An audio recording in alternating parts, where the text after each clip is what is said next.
Hazırkı dövrün en ataları. Amalot gel atan kan ağzını açtın benim oğlum. Oğlum ye sen ket de bulasana. Kalandan 2 günden beri hiç satyan yok beçemiz ben neyim şeyçem bilem yok.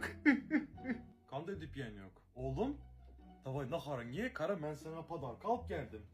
He? Gördün mü? Davay sıraz naharın ye. Kanın diye mi davay? Oh yedi. 90'cı yıllar. Son Bellen yarısı maitim bize renki dedim. Ama hiç kaçkam göz dikmene dedim. Aç ağzını. Yanıma 2 dolu suyam getir ha. Sonra ben açtım son. Orumba işten gelsin maitim göresler hemen izler. Ne ben şuna kadar aytmışam. Bir vakta ekengene yıkılıp geldin. Ekemen uzak ortla kömeydin de. Mümkünde sana ben ne gerek buldu mu?